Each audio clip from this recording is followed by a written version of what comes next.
తాకట్లో ఉన్న మీ బంగారాన్ని విడిపించి ఆ రోజు ఆన్లైన్ రేటుకి కొంటాం. Sharma gold company.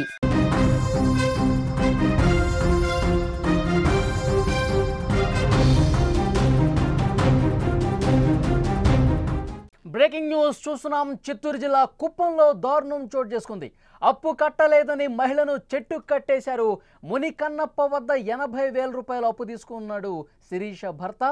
కొంతకాలం క్రితం గ్రామం విడిచి వెళ్లిన తిమ్మరాయప్ప కుమారుడితో పుట్టింటికి వెళ్ళింది శిరీష. ఇక కుమారుడి టీసీ కోసం పాఠశాలకు వచ్చింది శిరీష. ఈ విషయం తెలుసుకున్న మునికన్నప్ప ఫ్యామిలీ కోపంతో జుట్టు పట్టుకుని ఈడ్చుకెళ్లి శిరీష మీద దాడి చేసిన పరిస్థితుంది. శిరీష కుమారుడు ఓ పక్క ఏడుస్తున్నా సరే వాళ్ళు కనికరించలేదు. కుప్పం ఘటన మీద సీఎం చంద్రబాబు సీరియస్ అయ్యారు. అప్పు తీసుకున్నటువంటి పాపానికి కేవలం 80,000 రూపాయలు అప్పు తీసుకున్న నేపథ్యంలో తర్వాత పుట్టింటికి వెళ్ళిపోయేసరికి శిరీష మళ్ళీ గ్రామానికి వచ్చినప్పుడు నా అప్పు ఎగ్గొట్టడానికే మీరు పుట్టింటికి వెళ్ళిపోయారు, కనిపించకుండా పోయారు, గ్రామంలో లేకుండా పోయారు అని చెప్పి జుట్టు పట్టుకొని ఈడ్చుకుని వచ్చి ఒక దగ్గర చెట్టుకు కట్టేస్తే ఇంకా ఇంత అమానుషమైనటువంటి సిచ్యువేషన్స్ కనిపిస్తూ ఉన్నాయి. నిజంగా మునికన్నప్పకు హృదయం లేదనిపిస్తోంది. ఈ ఘటన మీద ముఖ్యమంత్రి చంద్రబాబు నాయుడు గారు చాలా సీరియస్గా స్పందించారు. ఆ నిందితుడి మీద కఠినంగా వ్యవహరించండి అని చెప్పి ఆదేశాలు ఇచ్చినటువంటి పరిస్థితుంది. పూర్తి వివరాలు తెలుసుకుందాం. కుప్పం నుంచి మా ప్రతినిధి మంజునాథ్ ఫోన్ లైన్లో సిద్ధంగా ఉన్నారు. మంజునాథ్, ఏంటి అక్కడ పరిస్థితి? మునికన్నప్ప ఇంత దారుణంగా ఇంత అమానుషంగా ఒక మహిళ పట్ల ప్రవర్తించాడంటే ఆ విజువల్స్ చూస్తుంటే కనుక నిజంగా షాకింగ్లా ఉన్నాయి. ఏమంటారు? ఎస్ అలీ గారు, ఈ నారాయణపురానికి చెందిన తిమ్మరాయప్ప గత 2 సంవత్సరాల క్రితం అదే గ్రామానికి చెందిన మునికన్నప్ప దగ్గర 80,000 రూపాయలు అప్పు తీసుకున్నమాట వాస్తవం. అయితే అప్పు తీసుకున్న సమయంలో ఈ తిమ్మరాయప్ప భార్య ఎవరైతే ఇప్పుడైతే ప్రస్తుతం చెట్టు కట్టేసి కొట్టారో శిరీష దగ్గర కూడా బాండ్ పైన సంతకం చేయించుకున్నాడు. సంతకం చేయించుకున్న తర్వాత తిమ్మరాయప్ప కుటుంబం గడవడం కష్టం అయిపోవడంతో కుటుంబాన్ని వదిలేసి వెళ్ళిపోయాడు.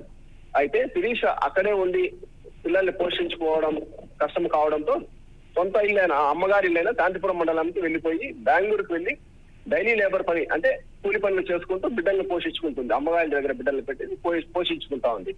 ఈ క్రమంలో తన బిడ్డ ఎవరైతే ఉన్నారు ప్రస్తుతం చిన్న ఆ మాన్ దగ్గర కట్టేసి కొడుకుని బేడుతుండే ఆ బిడ్డ టీసీ తీసుకునేందుకు నారాయణపురానికి వచ్చింది.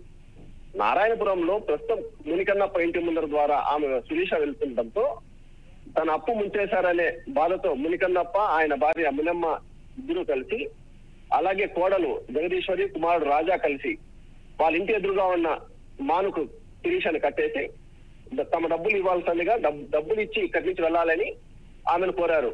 ఆమెను ఇప్పుడు ప్రస్తుతం నా దగ్గర డబ్బులు లేదు, తర్వాత వచ్చి ఇస్తానని చెప్తే కూడా ఏమాత్రం వినకుండా మునికన్నప్ప కోడలు జగదీశ్వరి ఎవరైతే ఉన్నారో ఆమెను కొట్టి చింతించింది.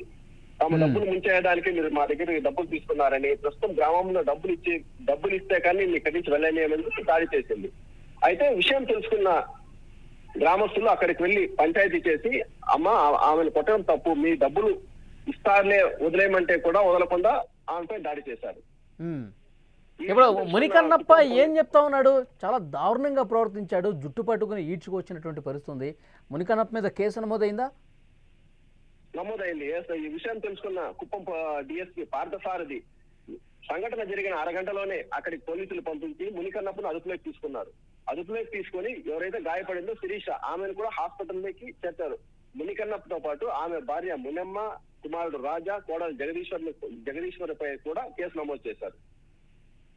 ఓకే, మునికన్నప్ప ఏమన్నాడు? ఇంత చేశాడు, ఇంత దారుణంగా ప్రవర్తించాడు, 80,000 రూపాయలు ఇవ్వలేదని ఇంత దారుణంగా ప్రవర్తిస్తాడా? ఏమన్నాడు ఆయన? ఏమన్నా మాట్లాడిన పరిస్థితి ఉందా? తర్వాత మునికన్నప్ప చెప్పడం ఏమంటే నా దగ్గర డబ్బు తీసుకొని 2 సంవత్సరాలు అవుతుంది, ఇంతవరకు ఆ డబ్బుకు సంబంధించిన వడ్డీ కట్టలేదు, డబ్బు అడిగితే కూడా సమాధానం చెప్పకుండా వెళ్ళిపోయారు. ఇప్పుడు ప్రస్తుతం తిమ్మరాయప్ప ఆచూకీ తెలియడం లేదు, ఆయన భార్య శిరీష కూడా 2 సంవత్సరాల నుంచి మా దగ్గరికి రాకుండా తప్పించుకు తిరుగుతున్నారు, మేము డబ్బులు అడిగే క్రమంలోనే ఈ విధంగా చేశాము అని మునికన్నప్ప చెప్తున్నాడు. ఓకే, ఇప్పుడు తిమ్మరాయప్ప ఎక్కడున్నాడు? ఆ బాధిత మహిళ ఏం చెప్తోంది? నేరుగా ముఖ్యమంత్రి స్పందించారు దీని మీద. మనకు తిమ్మరాయప్ప ఆచూకీ అయితే తెలియడం లేదు. భార్య అయితే ఇప్పుడు ఆయన భార్య శిరీష అయితే ఎవరైతే దెబ్బలు తిన్నారో ఆమె అయితే కుప్పం ప్రభుత్వ ఆసుపత్రిలో చికిత్స పొందుతా ఉంది. చికిత్స పొందుతూ ఆమెను ఇప్పటికే ముఖ్యమంత్రి చంద్రబాబు నాయుడు గారు అయితేనేమి, అలాగే స్థానిక TDP in charge MLC Kancharla Srikanth garu కూడా ఫోన్లో పరామర్శించి బాధిత మహిళకు న్యాయం చేస్తామని చెప్పి కూడా హామీ ఇచ్చారు. అలాగే గత కొద్దిసేపటి క్రితం హోంమంత్రి అనిత గారు కూడా బాధిత మహిళలను ఫోన్ లో పరామర్శించి ఆమెకు శిరీషకు న్యాయం జరిగే విధంగా చూస్తాము, అదే విధంగా ఈ విధంగా ఒక మహిళను చెట్టు కట్టేసి కొట్టడం కూడా చాలా పెద్ద తప్పు అని ఈ మునికన్నప్ప ఆయన భార్య కోడలు కొడుకు పైన కూడా కఠిన చర్యలు తీసుకుంటామని చెప్పేసి శిరీష హామీ ఇచ్చారు. ఓకే మంజునాథ్, మరింత అప్డేట్ సమాచారం కోసం మళ్ళీ ఒకసారి మిమ్మల్ని కాంటాక్ట్ అవుతాం. అదే పరిస్థితి పూర్తిగా ఎంత అమానుషంగా దారుణంగా కేవలం 80,000 రూపాయలు అప్పు తీర్చలేదని చెప్పి అప్పు తీసుకుని గ్రామాన్ని వదిలేసి పుట్టింటికి వెళ్ళిపోయి ఇప్పుడు మళ్ళీ గ్రామానికి వచ్చిన నేపథ్యంలో కేవలం 80,000 రూపాయలు తీసుకొని ఎగ్గొడతారా అంటూ జుట్టు పట్టుకొని లాక్కొచ్చి చెట్టుకు కట్టేశారంటే మునికన్నప్ప ఎంత దారుణంగా బిహేవ్ చేశాడు, ఎంత అమానుషంగా ప్రవర్తించాడో కూడా ఆ విజువల్స్ చూస్తుంటే అర్థమవుతుంది. ఆ బాధిత మహిళ ఏమన్నదో ఒక్కసారి విందాం మనం. మాది నారాయణపురం.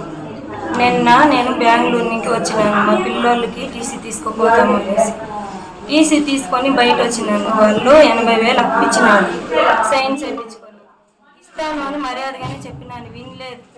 శారీనంతా పెరిగి టీసీనంతా చింపేదని ప్రయత్నించినారు. నేను వస్తానని ముందునే రోడ్లో కూర్చొని ఉన్నారు, చెప్తే కూడా వినలేదు. శారీనంతా పెరిగి ఈడ్చుకొచ్చి చెట్టుకి 2 చెట్లు కట్టేసినారు. పగ్గిమెత్తుకొచ్చి మునికన్నప్ప, వెంకటమ్మ, జగదీశ్వరి, రాజా ఈ మార్చేస్తున్నారు. ఇదే కాదు, ఇంకా కూడా అప్పు ఉంది. ఇంకా ఉండే వాళ్ళ దగ్గర నుంచి కూడా మాకు చాలా ప్రమాదం ఉంది. నాకు 3 పిల్లోళ్ళు, మధుశ్రీ, దీక్ష, అభిరామ్. నా కొడుకు ఏడుస్తూ ఉంటే మా అమ్మను కొడతారు అనేసి రోడ్డుకి ఈడ్చేసేసిన దారుణంగా నా కొడుకుని ఈడ్చి రోడ్డుకి వేసేసి మరీ కట్టేసినారు. నా బిడ్డ వచ్చి నా కాళ్ళు పట్టుకున్నాడు, మా అమ్మనే వదిలేయండి అనేసి. అయినా వదిలేదు.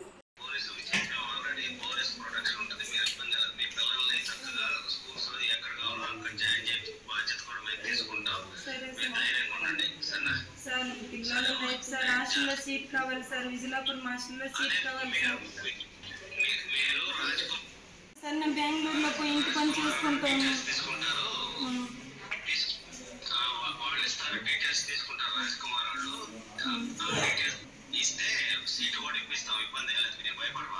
మా ఫ్యామిలీకే సార్, మా ఎత్తని కానీ గొడవలు పెట్టిదన్నారు సార్. నైట్లో తలుపులు తట్టేవాళ్ళు సార్, ఊరి వదిలేసి వెళ్ళిపోతుంది సార్. నైటే తలుపులు తట్టేవాళ్ళు సార్. నిన్న జరిగిన సంఘటన చాలా దారుణము. ఈ విషయం పైన తీవ్రంగా మేమందరూ కూడా ఖండిస్తూ ఉన్నాము. ఈ సాక్షి పేపరు నిజాలు తెలుసుకోకుండా వాళ్ళకి వార్తలు లేదంటే అనేక వార్తలు ఉండాలి ప్రజా సమస్యల పట్ల, వాటిపైన దృష్టి సారించి ఈ కుప్పం అభివృద్ధికి సహకరించాల్సిందని కోరుకుంటున్నాం.